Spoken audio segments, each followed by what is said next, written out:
This is an audiobook of the bilingual story सलोनी की खुशबू. The split story part of Life की परछाई, which is also placed on the literary world of Hamdard Sa Koi, written by Anne Alone Krishna and published on 13th May 2025. ये कहानी एक तरह का social satire है जो आपको तभी समझ आएगा जब आप इसे एक बार में ध्यान से पूरा पढ़ोगे. Writer's message to the audience. सच को ना कहने से शक पैदा होता है. शक को दूर ना करने से गलतफहमी होती है. गलतफहमी में जब बातें बनने लगती है तो अफवाह फैल जाता है. अफवाह की जब चर्चा होने लगती है तो वो किस्सा बन जाता है. फिर उस किस्से का लोग कहानी बना देते हैं. और फिर वो कहानी अगर कोई सामने खड़े इंसान से जुड़ा हो तो लोग इसे सच मानने लगते हैं. पर यही स्टेट जहां पर लोग ये तय ही ना कर पाए कि क्या सच है और क्या झूठ, उसे ही मिथ्या कहा जाता है. सच और झूठ के बीच की बारीक लाइन. इस कहानी को पढ़ते समय आपको एक बात ध्यान में रखना होगा. आप जो बोओगे वही पाओगे. लोग अपने भविष्य का निर्माण जाने अनजाने खुद ही करते हैं. Now we continue to the story. Saloni की खुशबू. बाहर मुर्गा बोला. सलोनी की आंखें खुलीं. वो जैसे तैसे अपने खटिये में अटकाए लकड़ी के सहारे उठकर बैठी. उसके नज़र के सामने दिरखा मिट्टी के घरों की दीवारों में बना छोटे छोटे खोल में रात में जलाया दिया अभी भी जल रहा था, मगर उसमें तेल की कमी होने की वजह से लौ कम हो गई थी, जिसकी वजह से उसके अंधेरे कमरे में उसे कुछ साफ दिखाई नहीं दे रहा था. सलोनी का शरीर अकड़ से पूरा टूट रहा था. वो अपना पीठ और कमर को मरोड़ी और फिर उसी लकड़ी का सहारा लेकर खड़ी हुई. फिर वो अंदाजे से 7 कदम चलकर उस कमरे के दरवाजे का कुंडी खोली. वो जैसे ही दरवाजे को खोली, एक ठंडी हवा का झोंका उसके पूरे शरीर को छू गया. दरवाजे के बाहर की मिट्टी गीली थी और जहां जहां पानी का जमावड़ा होता था वहां आंगन में गोबर की लेप की वजह से कीचड़ हो गया था. वो ऊपर आसमान को देखी. काला आसमान धीरे धीरे नीला हो रहा था और धीरे धीरे उसमें लालिमा छाने लगी. मौसम साफ था, मगर खपरों मिट्टी के घरों में छत में ऊपर मिट्टी को पकाकर रखे गए स्लेट्स से अभी भी टप टप पानी टपक रहा था. मतलब अभी सुबह सुबह बारिश अच्छी हुई है, मगर फिलहाल थम चुकी है. वो इधर उधर आंगन में अपना नजर घुमाई और 2 पल सोची, आज अभी वो सबसे पहले क्या करेगी. उसकी नजर कोने में रखी झाड़ू पर पड़ी, पर आंगन गिला है. वहां अभी वो झाड़ू कैसे लगाएगी. उसके सामने छत के घर का ग्रिल अभी भी सटा हुआ है, जिसके अंदर उसके ससुराल वाले रहते हैं और जिसके अंदर वो सिर्फ झाड़ू करने और सीढ़ियों से चढ़कर बस किसी काम से छत चढ़ने के लिए ही जाती है. वो रसोई से सारे जूठे और गंदे बर्तन उठाई और इससे पहले कि सुबह भीड़ हो जाए वो कुएं के तरफ जाने लगी. कुएं के पास 2 औरतें पहले से ही बर्तन घिस रही थीं. वो सलोनी को आते देख आपस में फुसफुसाईं. लो देखो महारानी को, लाठी लेकर आ गईं. इसका तो 9वां महीना चल रहा है ना, फिर भी देखो ऐसे कपकबाते चलती है जैसे कि ये बहुत बड़ी कामनिहार है. इसके घरवाले इसको नहीं रोकते हैं. काहे रोकेंगे, बेचारी पेट से है. ऐसी हालत में बच्चे को कुछ हो गया तो उनका बच्चा होगा तब ना चिंता करेंगे. वो कहते हैं कि किसी और का बच्चा है. किसका बच्चा है. उसी का जिसके साथ भागी थी. कब भागी थी, हम तो कभी नहीं सुने न जान पाए. शादी से पहले भागी थी. तब तक सलोनी धीरे धीरे करीब आ गई और दोनों औरतों की फुसफुसाहट भी बंद हो गई. सलोनी बगल में धीरे धीरे करके बर्तनों को रखी. वो महिला जो बुराई कर रही थी वो बगल हो गई. इसके बाद सलोनी बर्तनों में पानी भरने के लिए कुएं में बाल्टी फेंकती है, तो जो भली महिला उसका फिक्र जता रही थी वो सलोनी के हाथ से रस्सी का डोर ले ली और बोली, ऐसी हालत में काहे इतना कष्ट करती हो. सलोनी उसे कुछ नहीं बोली, बस देखकर मुस्कुराई. वो महिला कुएं से पानी खींच दी और सलोनी सारे बर्तनों में पानी भरकर उसे फूलने के लिए छोड़कर अपना दातुन उठाई और इनसे थोड़ी दूर जाकर साफ जगह में बैठकर दातुन करने लगी. मौका पाकर वो महिलाएं आपस में फिर से फुसफुसाने लगी. तुम इस पर काहे इतना मेहरबानी करती हो. बेचारी को ऐसी हालत में भी कितना मेहनत करना पड़ता है. करेगी नहीं तो इसको रखेंगे काहे. काहे, ब्याह के लाए हैं. ब्याह के इसको लाए हैं, इसके कोंग को थोड़ी. कैसी बातें करती हो, इसकी शादी के 9 महीने नहीं हुए हैं. 9वां महीना तो चल ही रहा है. तो फिर वो दोनों अपना अपना बर्तन धोई और फिर बर्तनों को किनारे साफ जगह में रखकर अपना दातुन उठाकर सलोनी के पास जाकर उससे पूछी, अच्छा, हमने सुना है कि तुम घर से भागी थी। ये सच है क्या? कब? नहीं तो। ऐसा कौन बोला? सलोनी को सब पता है उसके चारों ओर लोग क्या क्या बातें करते हैं, पर वो हमेशा ऐसे जताती है कि उसे कुछ पता नहीं है। वो उनसे उलझने लड़ने के जगह नजरअंदाज करके बेपरवाह होकर निकल जाया करती है। उन दोनों में से एक बोली, तो वो लोग जो बारात गए थे और आकर जो बातें कर रहे थे वो गलत कर रहे थे क्या? सलोनी, लोग आप दोनों को मेरे साथ देखकर ये भी तो बोलेंगे ही ना कि आप दोनों भी मेरी जैसी हो। तो क्या ये भी सच हो जाएगा? वो दूसरी महिला इसको पकड़कर सलोनी से दूर ले गई और फुसफुसाकर बोली, इसलिए कहती हो ना कि इससे दूर रहो। पर वो भागने की बात को कहाँ मानी? तुम भी कुछ गलत करोगी तो किसी के सामने सच मानोगी? उसके पास मेरे सवाल का जवाब कहाँ था? वो तो बात को घुमा दी। हाँ, कह तो वैसे तुम सही ही रही हो। सलोनी कुएं से वापस आई। वो देखी कि उसकी ननंद आंगन में बुदबुदाते हुए झाड़ू लगा रही है कि महारानी आज सूतले है।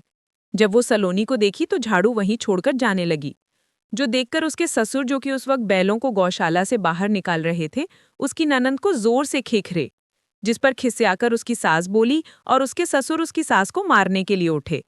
सलोनी का पति आंखें मसलते हुए छत के घर से बाहर निकल रहा था। वो अपने पिता को अपनी मां को मारने जाते देख दौड़कर गया और रोक लिया।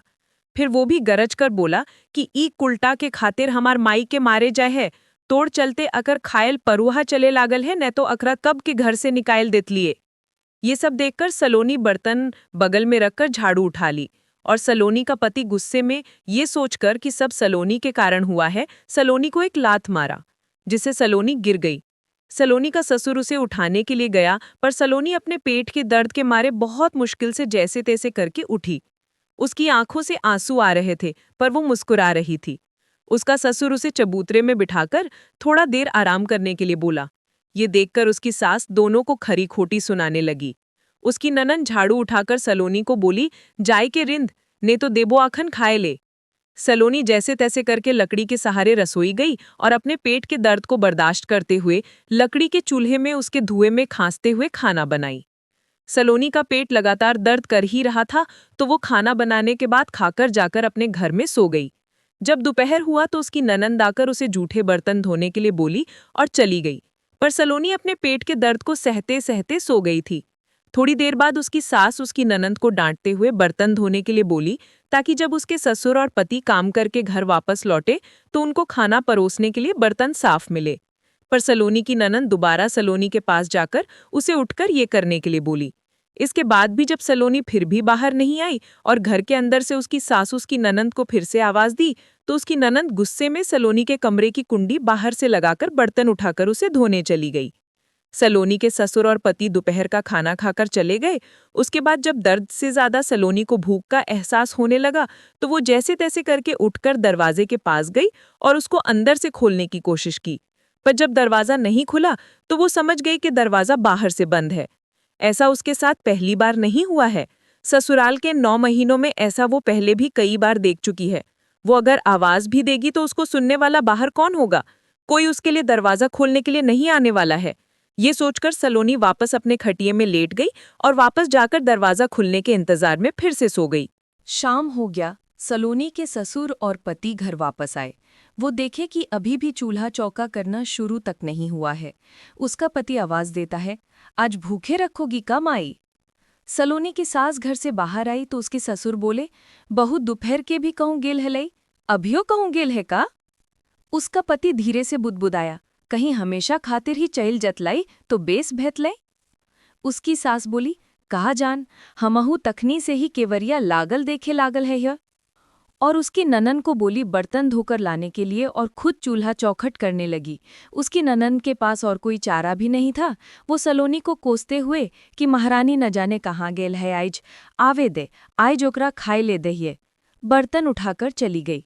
वो भूल गई कि वही सलोनी को घर में बंद की है, और सलोनी इस आस में कि कोई आएगा और दरवाज़ा खोलेगा इंतजार करते करते सोई तो अभी भी अंदर ही सोई हुई थी।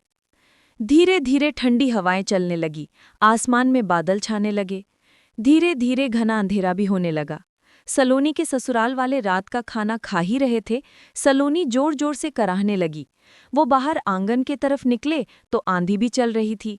आवाज मिट्टी के घर के अंदर से आ रही थी, जिसके बाहर दरवाजे में कुंडी लगी हुई थी। वो आपस में एक दूसरे को देखे। वो समझ गए कि सलोनी अंदर में है और किसी ने बाहर से कुंडी लगाई है। सलोनी के ससुर और पति उसकी सास और ननंद को देखने लगे, क्योंकि जब दिन भर वो काम करने बाहर गए हुए थे, ये दोनों ही घर पर थी। पर अगर सलोनी को उसकी सास अंदर बंद की होती, तो वो शाम के समय तो उसे बाहर निकालती ही। वो आराम से रहने के बजाय खाना बनाने का मेहनत क्यों करेगी? तीनों उसकी ननंद की तरफ गुस्से भरी निगाहों से देखे, पर इससे पहले कि वो कुछ भी बोलते, सलोनी और जोर से कराहने लगी। सलोनी सुबह एक बार ही खाना खाई थी। दोपहर में जो अंदर बंद हुई तो उसे पानी भी नसीब नहीं हुआ। ऊपर से उसका 9वां महीना पूरा होने चला था, तो उसके बच्चे को जन्म देने का भी वक्त हो चला था। ससुराल वाले कुंडी खोलकर अंदर घुसे तो देखे कि सलोनी की हालत बहुत खराब हो रही है। उसका ससुर उसकी सास और ननंद को उसे देखने के लिए बोलकर उसके पति का हाथ पकड़कर बाहर लाते हुए बोला, चल जल्दी से दाई और वैद्य सबके बुलाए लान। आंगन तक पहुंचते ही सलोनी का पति अपना हाथ झटक दिया और बोला, ओकर से हमर कोई रिश्ता ना है, ना वो हमर छौवा ला गए। और ये बोलकर वो छत वाले घर के अंदर चला गया। सलोनी का ससुर ये समझता था कि इस वक्त उनसे कोई बहस करने से कोई फायदा नहीं है। वो खुद अकेले ही घर से बाहर निकल गया कुछ औरतों को बुलाने के लिए।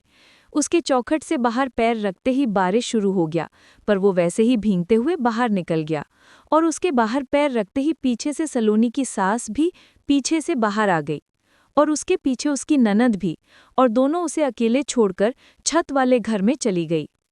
सलोनी का ससुर उसके पड़ोस में पहले ये खबर दिया और वहां किसी से छाता लेकर दाई खोजने के लिए चला गया। वो दोनों औरतें जो सुबह बातें कर रही थीं, वो आईं। सलोनी को कराहता सुन वो दरवाजे के अंदर उसके पास गई। वो देखी कि सलोनी के पास कोई नहीं है। वो दोनों में से एक उसके ससुराल वालों को बुलाने के लिए दरवाजे से बाहर कदम रखी तो देखी कि सलोनी की ननंद छत घर के ग्रिल के पास खड़े होकर इन्हें घूर रही है। पहली महिला उसे देखकर दरवाजे के पास खड़ी हो गई। पीछे से इधर दूसरी औरत के आवाज देने पर भी कोई जवाब ना मिलने पर इसे वापस बुलाने दूसरी महिला भी बाहर निकली, और उधर ग्रिल के पास सलोनी की सास भी आकर खड़ी हो गई। उसकी ननंद और सास इन्हें जिस तरह से घूरी, वो दोनों औरतें धीरे धीरे बगल से खिसकते हुए घर से बाहर निकलकर वापस चली गईं। सलोनी घर के अंदर अकेली हो गई, अपने दर्द और हालात के साथ लड़ती हुई। उधर सलोनी का ससुर तूफानी बारिश में भींगता हुआ पहले गांव की दाई के घर गया। वहां जाकर उसे पता चला कि दाई कोई और गांव किसी रिश्तेदार के यहाँ हुई है। फिर उसी बारिश में जैसे तैसे करके दूसरे गांव दाई ढूंढने चला गया। इधर सलोनी दर्द में कराहती रही, चिल्लाती रही, पर कोई भी इसके पास नहीं आया। जब आधी रात बीत गया तो उस आंधी तूफान बारिश और कड़कती बिजली के बीच सलोनी एक बच्ची को जन्म दी। तूफान धीरे धीरे कम होने लगा और इसके साथ साथ सलोनी का दर्द भी। और जैसे जैसे सलोनी का दर्द कम होने लगा, उसे नींद आने लगी, और वो कब सो गई उसे पता भी नहीं चला। एक आराम की नींद के बाद सलोनी की आंख खुली। उसे अपना खून से लथपथ बिस्तर में चिपचिपेपन का एहसास हुआ। वो अपनी नवजात बच्ची को टटोली और अपने सीने के पास ले आई।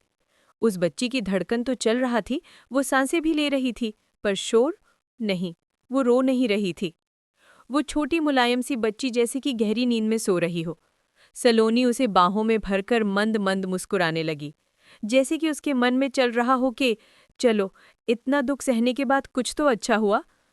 अब वो अपनी बच्ची के सहारे आगे की जिंदगी चाहे जैसा भी हो गुजार लेगी। वो याद कर रही थी कि उसके साथ कितना बुरा हुआ। उसके माता पिता उसे बोझ की तरह समझे और उसे ऐसे इंसान के साथ बांध दिए जिसे उसके चरित्र पर विश्वास नहीं था। जब उसका कोंख भरा तो उसका पति उसके गर्भ में पनप रहे बच्चे को अपना मानने से इनकार कर दिया। उसकी सास उसे मारने पीटने और गाली देने लगी। उसके ननंद उसका जीना हराम कर दी। अपना घर होता है और पराया घर में कोई अपना नहीं होता है। सलोनी अगर विरोध भी करती तो उसका साथ देने कौन आता? वो हर बार अकेली पड़ जाती। कुछ कोशिशों के बाद सलोनी हार मान ली और वो तंग आकर अपने मायके चली गई। वहां जाने के बाद उसे एहसास हुआ कि उन्हें भी वो खटक ही रही है, और उसे ये समझाकर के माँ के घर से डोली निकलने के बाद औरतों का सीधा पति के घर से ही अर्थी निकलती है, उसके ससुराल वालों से सुलह करके उसे वापस उसके ससुराल में छोड़ दिया गया। पर उसकी सास उसे घर के अंदर नहीं घुसने दी। एक ढीला ढाला टूटा हुआ खटिया बाहर फेंक दी। वो कुछ घंटे उसी खटिये में गौशाला में मवेशियों के बगल में बैठी रही। कुछ घंटे बीत जाने के बाद भी जब सलोनी की सास नहीं मानी तो उसका ससुर उनके पुराने मिट्टी के घर, जिसमें फिलहाल वो सब्जियां और अनाज रखते थे ताकि वो लंबे समय तक चले, उसे सलोनी के लिए खोल दिए। कुछ समय तो वो बाहर ही रही, पर कुछ सोच विचार करके वो अंदर चली गई। उसके ससुर उस खटिये को शाम तक ठीक कर दिए। जब शाम हुआ तो उसकी ननंद उसे बोलने आई, चल रींध ने तबे देबो एखन खाई ले। सुबह जब सलोनी चूल्हा चौका और झाड़ू पोंछा लगा रही थी, तब इधर उसकी सास और ननंद मिलकर मिट्टी के घर से सारी सब्जियां और अनाज ढोकर छत के घर में ले गईं। सलोनी का जीवन इस घर में नौकरानी की तरह हो गया। दिन भर काम करती तो उसे 3 वक्त का खाना मिलता, वो भी अगर सभी के खाने के बाद कुछ बच जाता तो। कभी कभी तो उसकी ननंद उसे तंग करने के लिए थाली में ज्यादा खाना परोसकर खाना बर्बाद भी कर देती थी। ऐसे में सलोनी को उस दिन या उस पहर आधा पेट खाना खाकर या सिर्फ पानी पीकर ही रहना पड़ता था। बीच में कभी उसके पिता उससे मिलने आए, सलोनी उनके सामने रोने लगी कि वो उसे अपने साथ वापस ले जाए। पर सलोनी की माँ उसके पिता को पहले ही धमका कर रखे हुए थी कि सलोनी के चक्कर में अगर उसके पिता उसकी छोटी बेटी का भविष्य खराब करेंगे तो वो उसका मरा मुंह देखेंगी। इसलिए उसके पिता भी उसे आश्वासन देकर चले गए कि वो बीच बीच में उससे मिलने आते रहेंगे, पर उसे अपने साथ लेकर नहीं गए। मान, मर्यादा, सम्मान, यही सब तो आखिर मायने रखता है समाज में किसी घर वालों के लिए। अपनी बेटी का जिंदगी और भविष्य कहाँ मायने रखता है। रात भर तेज बारिश हुई है। जिस मिट्टी के घर में सलोनी रहती है उसमें कुछ दरारों और छेदों से बारिश का पानी अंदर कमरे में गिरा है। अंदर रखी सामानों और मिट्टी के फर्श पर पड़ने वाली बारिश के पानी से फैलने वाली गीली मिट्टी की खुशबू, भीगी लकड़ियों का सोंधापन, पुराने सामानों से उठती नम धरती की महक, इसके साथ आज रात जन्मी बच्ची और उसके साथ सलोनी के दिल की गहराइयों से उठती एक खूबसूरत कल की खुशबू। हाँ, खुशबू। सलोनी अपने बीते कल की सारी बातें भूलकर अपने आने वाले कल की खूबसूरत ख्वाब बनते हुए नम आंखों से चलती उसकी आंसुओं के बूंदों के साथ मंद मंद मुस्कुराती है। पर उसका ये खुशी का एहसास ज्यादा देर तक रहने वाला नहीं है। सुबह हुआ, उसके घर वालों को होश आया कि उसके घर का बुजुर्ग बूढ़ा सलोनी का ससुर रात से गायब है। उसका पति तो बेपरवाही से जाकर अपने कमरे में सो गया, पर उसका ससुर सलोनी के लिए मदद लाने के लिए तेज आंधी पानी में निकला हुआ था। रात के अंधेरे में कुछ खेत पार करके जब वो दूसरे गांव दाई और वैद्य खोजने जा रहा था, अचानक आंधी तूफान तेज हो गया और वो बचने के लिए किसी पेड़ के नीचे गया। वो जिस पेड़ के नीचे खड़ा था उसी के ऊपर रात में बिजली गिरी और बूढ़ा वहीं मर गया। सुबह जब हुई और घर में बातें होने लगीं कि बुढ़वा कायल राती निकलल हल्यो और एखन ले घुरल नेखूं, तब गांव का कोई युवा दौड़कर उनके आंगन में घुसा और उनसे बोला, तोहिन के बुढ़वा के राती गचवा तरे ठेर मर लो, तोहिन के बुढ़वा अब नाई रह लो। अंदर से ये सुनकर सलोनी का जी हुआ कि वो बाहर निकले, पर ये सुनते ही उसकी सास माथा पीटने लगी कि हाय करम जली, डाइन जमनाई ले हो जी हमर बुढ़वा के आइते के साथ खाए गेले। उसका पति तो लोगों के साथ लाश को लाने उस युवा के साथ चला गया, पर उसकी सास पीछे माथा पीट पीट कर सलोनी और उसकी बच्ची को कोसने लगी। उसकी ननंद अपनी माँ को शांत करने के लिए उससे बोलने लगी कि तो इना एक आंदगे माई ई बितनी के घर से बाहर फेंक देबे, नदी में बहाई देबे। ये सब सुनकर सलोनी डर गई। जब सलोनी का पति वापस आया तो औरतें बातें सुना जो आपस में कानाफूसी कर रही थी।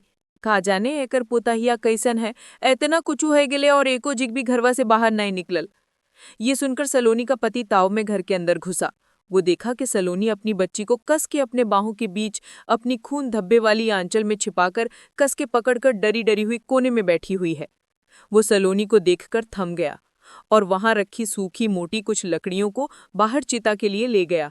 जब सलोनी के ससुर की लाश को ले जाया गया और पीछे पीछे रोती हुई सारी औरतें भी घर से चली गई, आंगन को शांत और सूना सुनकर सलोनी अपने कपड़ों को टटोली। वहां वो अपने पिता के द्वारा दिए पैसों को रखती थी, जो कि उसे नहीं मिला, क्योंकि मौका देखकर उसकी ननंद वहां से पैसे निकाल लिया करती थी और बोलने पर उल्टा सलोनी पर इल्जाम लगा देती थी कि वो पैसे चुराकर अपने पास रखती है। ऐसा उसके साथ पहले भी हो चुका है। वो उसके बाद अपने कपड़े में अपनी बच्ची को लपेटी और पैदल अकेले ही गांव से 20 मील दूर सरकारी अस्पताल की तरफ चल दी। जाते जाते उसे ख्याल आ रहा था कि वो पढ़ी लिखी लड़की थी। वो बच्चों को ट्यूशन पढ़ाकर अपने कॉलेज की पढ़ाई पूरी की, पर वो इसके बाद अपने माता पिता की खुशी और उनके मान सम्मान के लिए चुपचाप वहां शादी कर ली जहां वो चाहें। उसके माता पिता उसके लिए क्या चाहें और उसे कैसा ससुराल मिला, सब उसकी बदकिस्मती थी। पर वो ये समझ नहीं पा रही थी कि वो इस बदकिस्मती से अपनी बच्ची को कैसे बचाएगी। वो समझ नहीं पा रही थी कि वो अपनी बच्ची को सुरक्षित कैसे रखेगी। क्या वो लोग सच में इसे मार देंगे या कहीं फेंक देंगे या नदी में बहा देंगे? अब तो उसका ससुर भी नहीं रहा जो थोड़ा बहुत इसका मदद भी कर देता था। अब तो उस घर में बस वो लोग ही बचे जो सलोनी को बिल्कुल भी पसंद नहीं करते थे। अगर वो सलोनी की बच्ची को रहने भी देंगे तो उसका भविष्य कैसा होगा? उसे कभी वैसा मौका नहीं मिलेगा जैसा सलोनी को अपने लाइफ में पढ़ने का मौका मिला।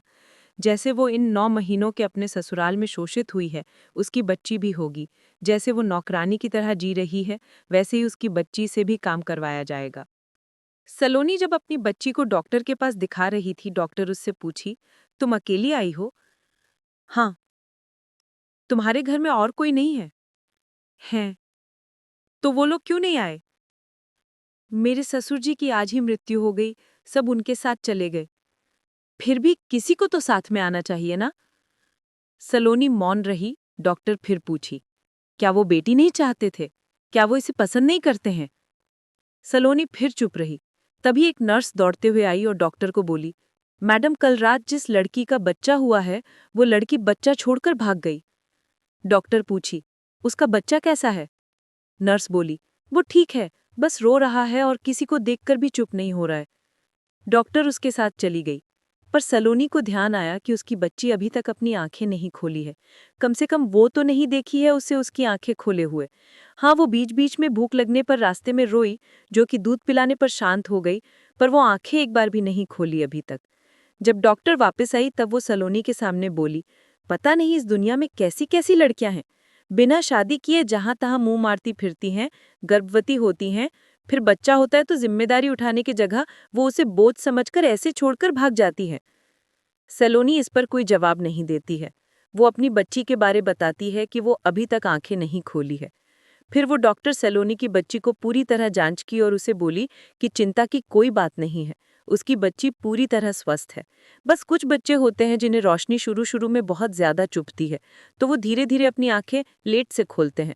फिर सलोनी पूछती है कि आप उस बच्चे का क्या करोगे? डॉक्टर बोलती है, क्या करूंगी? अनाथालय से बात करूंगी। अगर कोई दंपत्ति बच्चा गोद लेना चाहेंगे तो इसे गोद ले लेंगे, या फिर ये बच्चा अनाथालय में ही बढ़ेगा। जब तक कि इसका स्वास्थ्य को लेकर हम अस्वस्थ ना हो जाएं, ये नहीं रहेगा। पर वो सलोनी का इंटरेस्ट जानने में देखकर पहले सोची कि वो उसे अपनी बच्ची के साथ बदल लेने के लिए बोले। फिर उसे संदेह हुआ कि वो सलोनी पर भरोसा क्यों करेगी, वो भी तो अकेली आई है, पता नहीं वो उस बच्चे का क्या करेगी।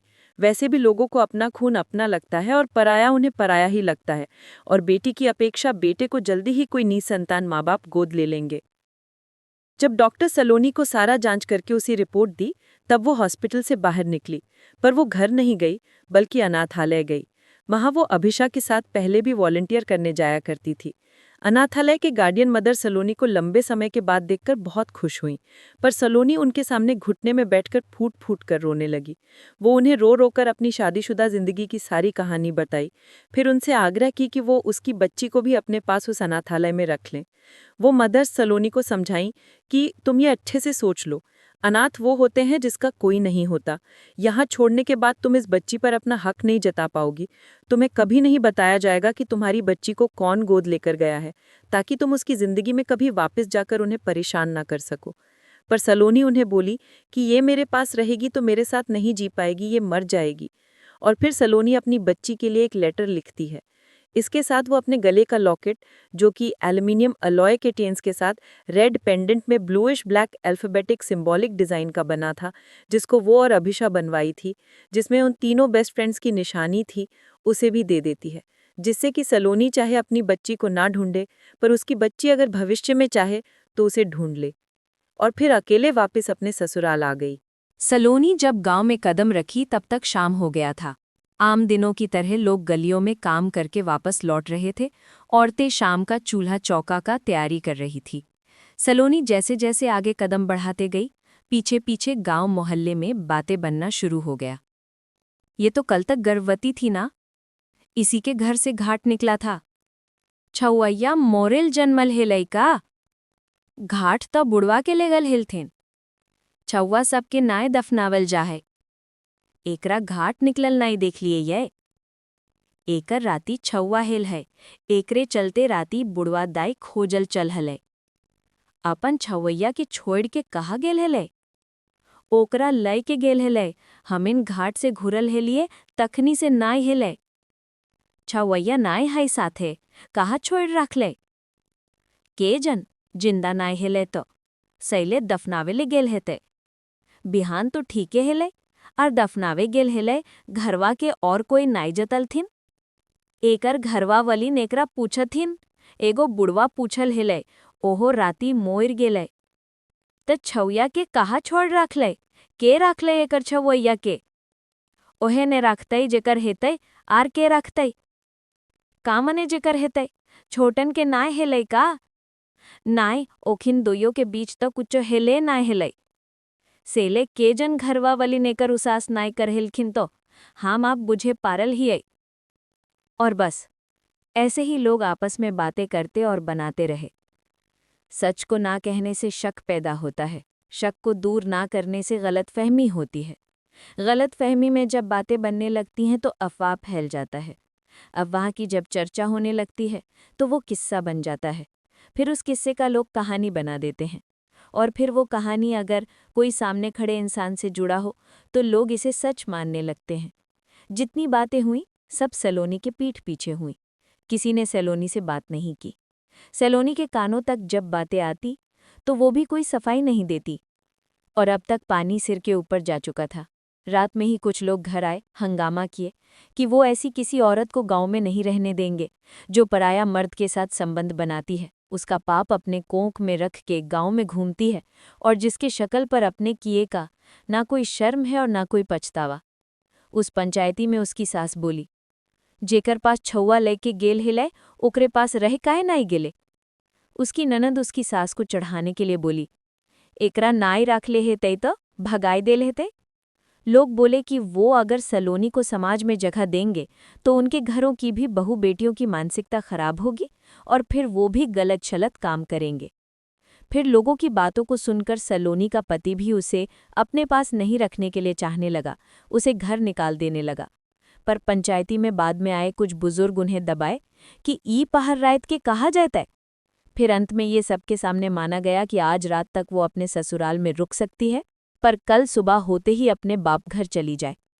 सलोनी घर के बाहर वहीं चौखट के पास बैठकर रोने लगी और सभी लोग उसे अकेला छोड़कर चले गए। सलोनी रोने लगी कि अब वो कहाँ जाए, उसका कौन घर बचा। उसके माता पिता तो उसे पहले ही बोझ समझकर यहाँ इस घर में बांध दिए थे, और अब वो इस घर से भी निकली जा रही है। अगर वो कहीं जाकर रहेगी भी तो कहाँ रहेगी, कुछ करेगी भी तो किसके लिए करेगी, अगर जिएगी भी तो वो अब किसके लिए जिएगी। वो अपनी बच्ची को भी अनाथालय में छोड़ आई थी। मौसम तो बारिश का था ही, रात में भी बारिश हुई थी और सुबह सलोनी के हॉस्पिटल जाने के बाद भी बारिश हुई थी। ऐसे मौसम में अक्सर मिट्टी के नीचे रहने वाले कई जीव जंतु अपने बिल से बाहर आने कल आते हैं। एक रेंगता हुआ सांप सलोनी के कपड़ों में महकते उसके खून के गंध को सूंघता हुआ आया।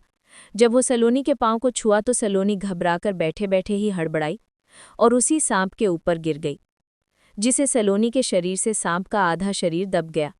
सांप भी अपने मौत के डर से सलोनी को काट लिया, और इन दोनों के हड़बड़ाहट में सांप सलोनी को कई और जगह काट लिया।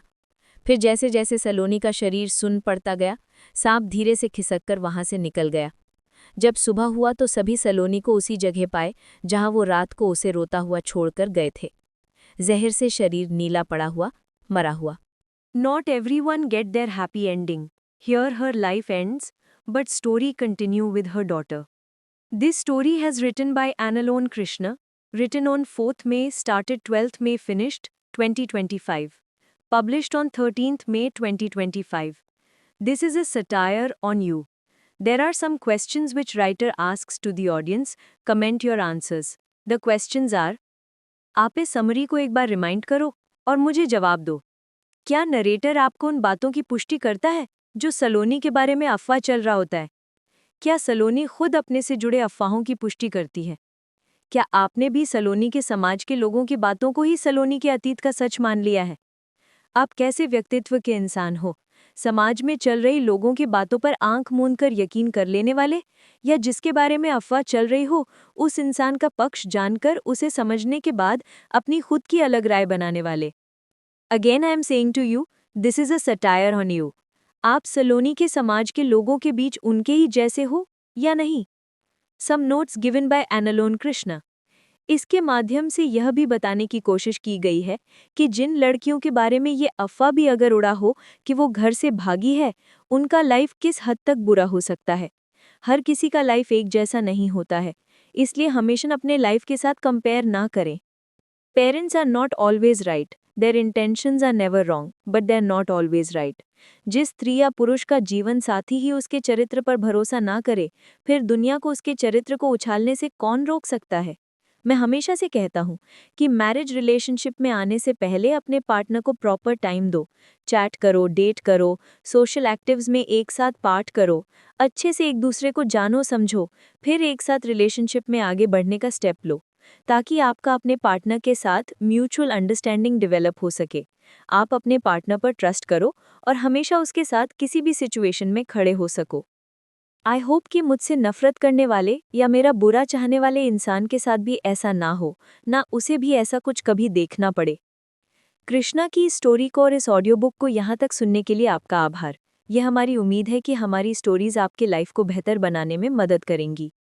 This audio book narration has generated by Google AI text to speech generate model. अगर आप सलोनी के बैक स्टोरी को जानना चाहते हो तो आप एनालोन कृष्णा के ब्लॉग krishnakunal.blogspot में जाकर लाइफ की परछाई चैप्टर 5 to 8 पढ़ सकते हो। लिंक आपको डिस्क्रिप्शन में मिल जाएगा। His other literary works are also available on Analone Krishna's blog. Also, अगर हमारी ये रचना आपके दिल को भाई हो तो WhatsApp, Facebook, Instagram and other social media में अपने दोस्तों तथा संबंधियों के बीच हमारे कार्य पर अपनी टिप्पणी के साथ जरूर साझा करें। आपका भविष्य उज्जवल हो। धन्यवाद।